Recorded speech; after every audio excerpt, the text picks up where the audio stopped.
Estamos dirigindo ao longo do East Fjord, que significa fiord de gelo. O fiord de gelo não é mais um nome muito relevante, porque há 10 anos não temos realmente gelo no fiord. Mas a mudança climática nos traz algumas coisas boas. Aqui temos mais chuva, temos arco-íris.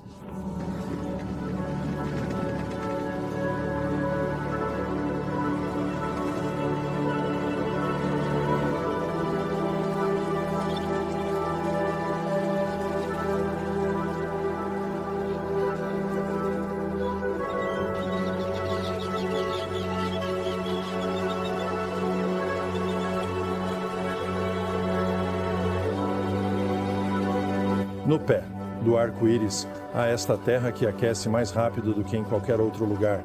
3 a 5 vezes mais rápido, mais 10 graus no inverno. Nestes últimos 30 mil anos. Kim Holman está na vanguarda desta transformação. Ele dirige o Instituto Polar Norueguês.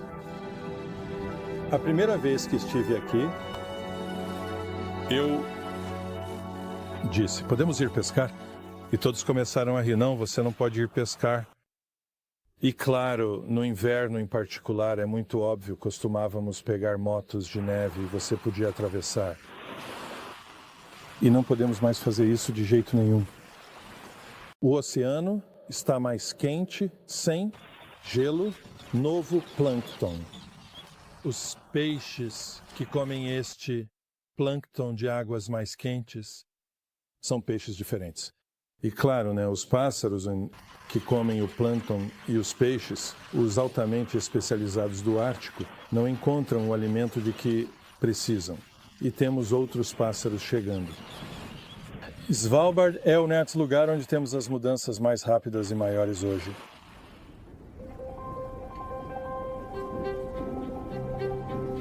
Aqui está Longyearbyen, a capital de facto do arquipélago de Svalbard, a cidade mais ao norte do mundo. Tudo aqui, aliás, é o mais ao norte do mundo, incluindo a igreja.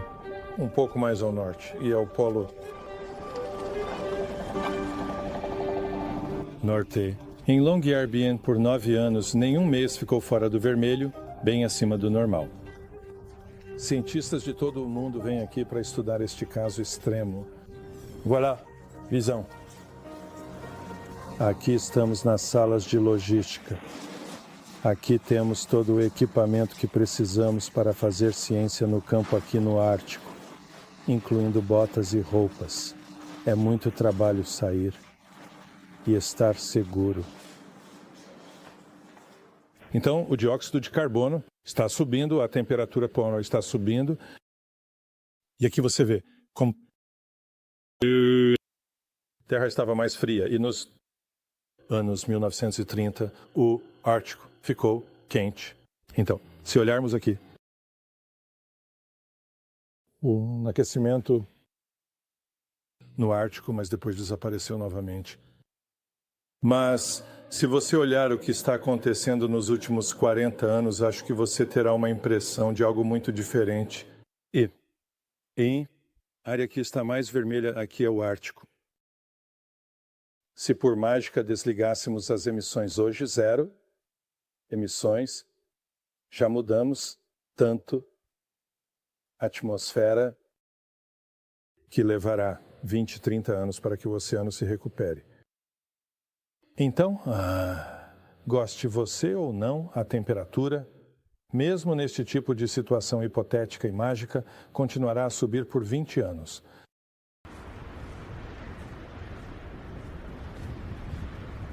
Francisco Matos se estabeleceu nesta terra inóspita há 8 anos por paixão pelo extremo, gelo e horrores boreais.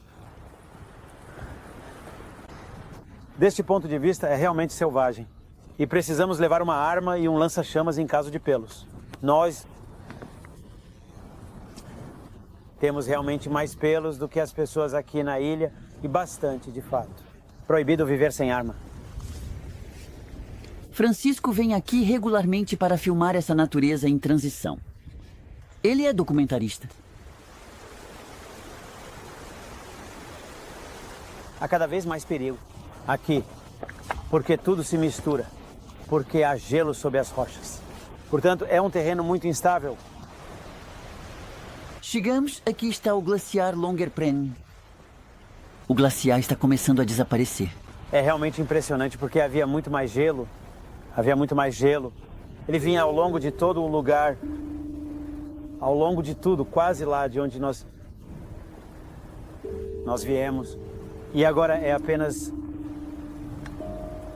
água.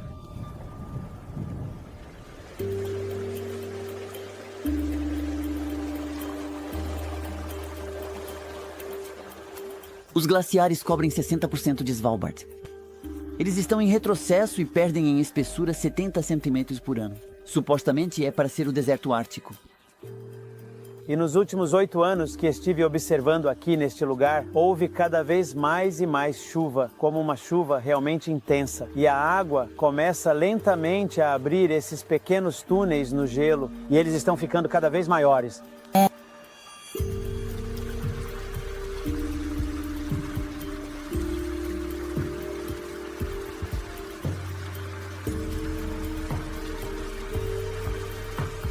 É um círculo vicioso.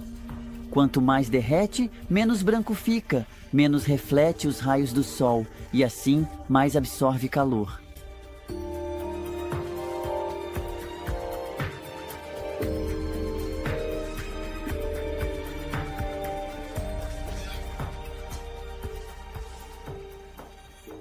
A linha amarela é onde estava a borda da água, nos anos 1980, 1990. Entre a linha amarela e a linha branca, há água aberta hoje. São áreas enormes. Poderíamos ver água aberta no Ártico em 10, 20 anos, ou até mais tarde, mais 20 anos, com certeza. Quando encontro jornalistas específicos, eles querem números. Quão mais quente, quão mais rápido. E eu passei grande parte da minha carreira profissional buscando o número exato, mas o número não será suficiente. Também precisamos discutir de maneira detalhada o que isso significa. Para você, para mim, para o mundo de várias formas, maneiras e perspectivas diferentes. E como nos sentimos sobre isso?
Aqui está Timon Bruggeman e sua inseparável cadela. Timon é guia e vê esta paisagem familiar mudar diante de seus olhos. O que está acontecendo aqui é que temos este verde do Ártico. Todas as plantas que vivem aqui crescem de maneira ainda mais impressionante. Muito mais vigorosamente e em áreas maiores, e de forma mais rápida. E é por isso que temos mais renas em primeiro lugar, porque elas encontram mais comida agora. Mas ao sair do último inverno, mais de 200 cadáveres de renas foram descobertos aqui, um recorde. Não, há uma rena morta ali e ali. E eu acho que há outra bem aqui. Você vê o ponto branco ali e depois você tem o mesmo ao longo deste vale.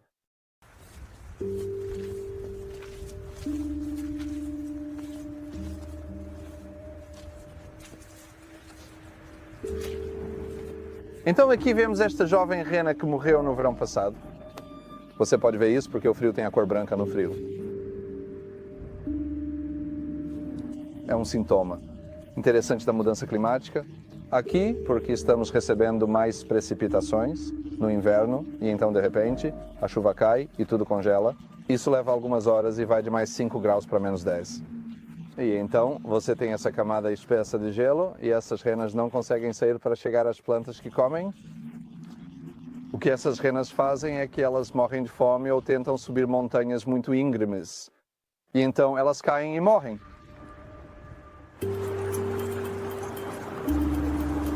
Nessas encostas abruptas também está a resposta para essa pergunta. Por que diabos os humanos vieram se estabelecer aqui há mais de um século por causa do carvão?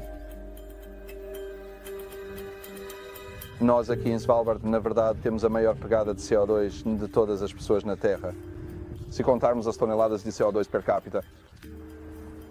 E isso torna muito difícil viver aqui, porque é isso que eu amo, é o país onde escolhi viver.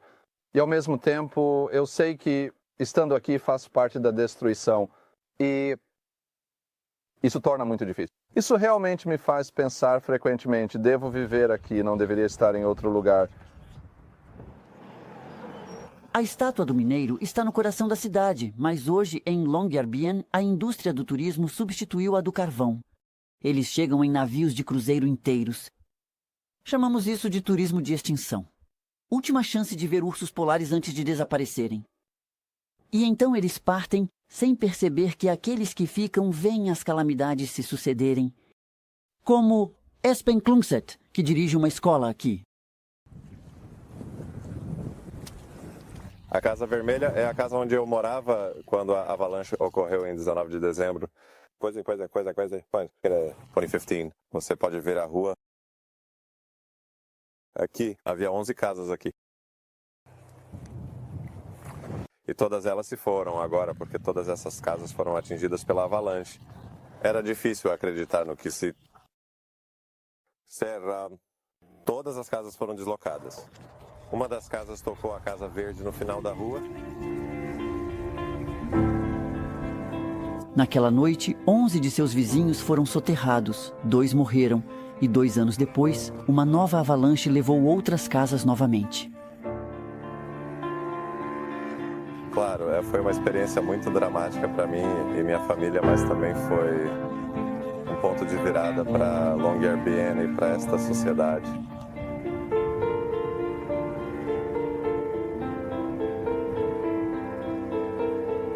Agora, a ameaça ainda está lá, escondida na montanha. A neve também enterrou a despreocupação dos 2.700 habitantes, apesar das barreiras anti-avalanche instaladas desde então.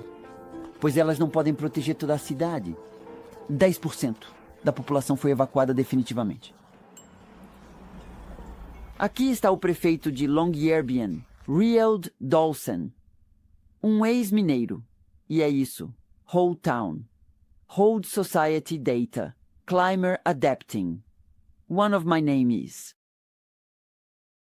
Para mostrar à população que temos controles, podemos mantê-los fora de perigo. É difícil. Eu sei que há pessoas aqui que estão ansiosas. Na verdade, elas estão bem? Posso mostrar um mapa na grande janela que tenho ali.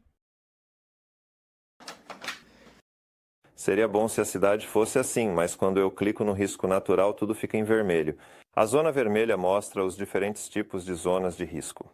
Podemos dar um zoom aqui. Claro, há avalanches aqui e muito perto do centro da cidade. Deslizamentos que vão para o leito do rio aqui e temos detritos neste rio. E deslizamentos.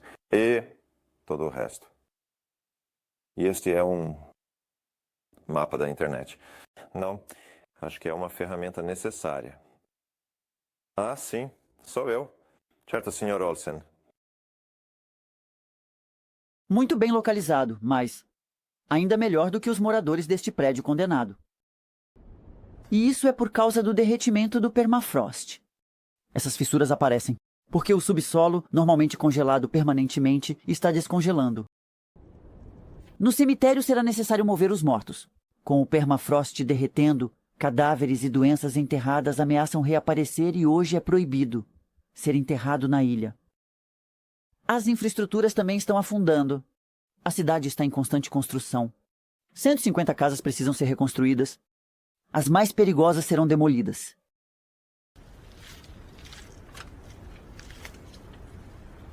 Estamos em um dos edifícios de Longyearbyen que foi avaliado permanentemente. Isso é porque está localizado na zona vermelha. Não é possível torná-lo seguro permanentemente. Então, esta caça será demolida. Acho que temos uma responsabilidade, nós que vivemos aqui na Noruega como nação, de também tornar esta pequena sociedade uma sociedade sustentável, e isso não é o caso hoje.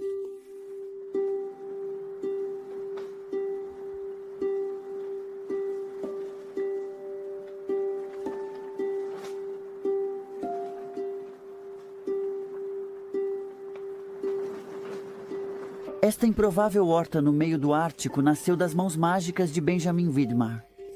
Este americano conseguiu o impossível de forma surpreendente, cultivar legumes e ervas aromáticas e, com sucesso, acima do Círculo Polar Ártico. Casa para a estação escura. Em breve o sol irá embora. Este domo ficará então na escuridão por 4 meses, em uma das regiões mais geladas e remotas do mundo. É aqui que Ben fundou sua empresa de permacultura. E eu realmente me cansei dos vegetais que recebemos. Polar, é muito caro fazer tudo isso. Não dura muito quando fazemos isso aqui. Então eu disse, sabe de uma coisa, vou simplesmente cultivar meu próprio alimento.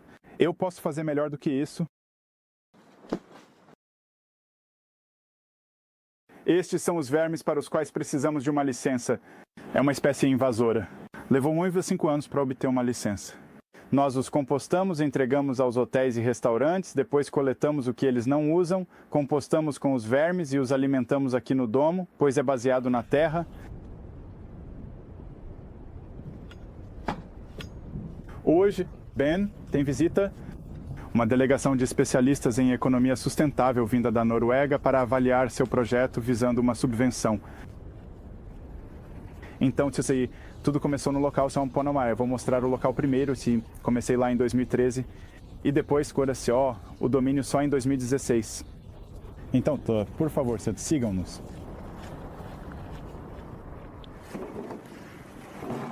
Então temos cravo, rabanete e um saco que vendemos por 450 coroas. Então, não é tão caro, mas é mais caro do que o que eles compram dos neozelandeses, porque é como 300 coroas e é talvez metade do tamanho disso. E eles dizem que quando chega, eles têm que remover 40% disso de qualquer forma, porque não sobrevive ao transporte. E deveríamos fazer o mesmo no prédio da nossa escola. Ah, fantástico, inteligente, muito inteligente. Sim, você pode fazer isso. É uma ciência.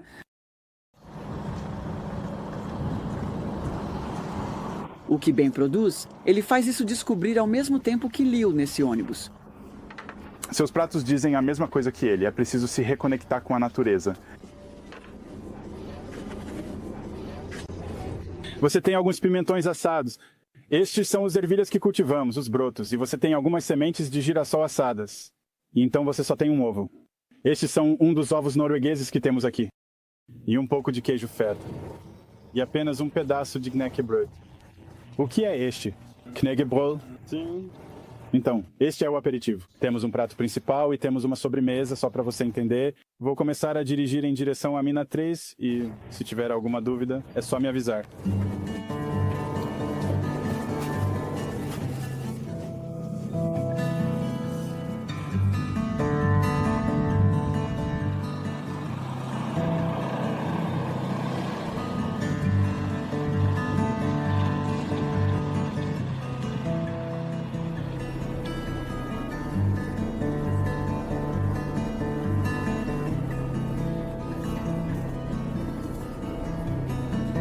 Bonito, né? Sim. Você gostaria de tirar algumas fotos deste litoral global? Sim, claro. Ok. Precisamos mudar todo o sistema aqui porque queimamos carvão para energia e importamos tudo. E também Enviamos todo o nosso lixo de volta para o continente. E a única maneira de chegar aqui é de avião. Então, todos falam sobre mudança, mas precisamos de mais exemplos práticos de mudança. Por isso estou tentando dar um exemplo de como mudar. Ho, ho, ho, ho, ho. Ho, ho, ho, ho. Ho, ho.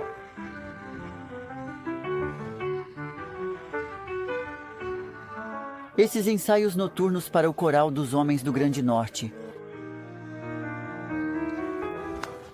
A loja Olaf é um pilar desta formação. Não podemos mais ser viris. Tenho sorte de termos um coral aqui. É muito importante ter amigos aqui. Todos nós temos o mesmo problema. Temos nossa família, outros lugares, então os amigos se tornam a família.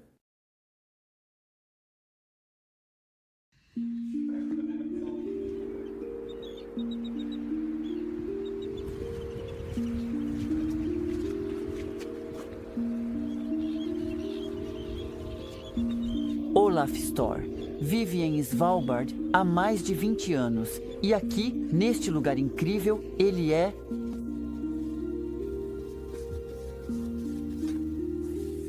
conhecido como o lobo branco, ou melhor, o urso. Ele tem, aliás, um grande chute. O mundo sobreviverá sem o nosso ser humano. A única razão pela qual as pessoas se importam com este problema é que os seres humanos têm medo de morrer como espécie. E nós vamos morrer. Você acha que os seres humanos realmente significam tanto assim neste planeta? Você realmente acha isso?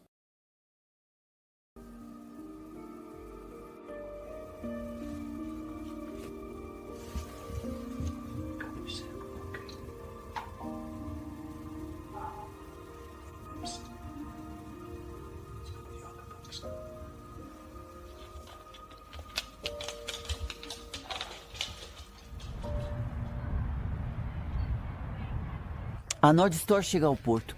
É um grande dia em Longyearbyen. Partida da expedição. Encontramos Kim Holmen, do Instituto Polar, e também Olaf, que veio se despedir de suas 2 mulheres. Todo este belo mundo os acompanhará até uma ilha isolada no meio do Ártico. Elas ficarão lá sozinhas por 9 meses no gelo.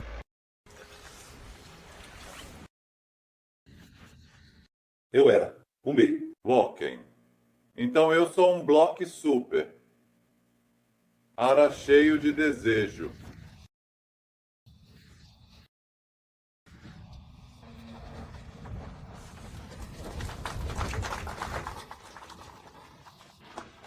Videoclube agora! Hilda e Suniva lançaram este desafio louco como cidadãs comuns. Sozinhas lá, elas coletarão dados sobre o aquecimento para a NASA e, em particular, para o Instituto Polar Norueguês. Nos últimos 10 anos no topo, eu vi uma mudança tão grande no clima. É meio deprimente, me assusta. Mas em vez de ficar com medo, eu tento pensar que, se todos nós pudermos contribuir, se todos fizermos algo em nosso dia a dia, eu realmente acho que podemos contribuir para essa mudança climática acelerada. Se todos nós fizermos um pouco em nosso dia a dia, essa será a solução. É hora de soltar os martelos. Um último aviso. O que vemos? Aqui, Aster. Um aviso do que está por vir para o resto do mundo.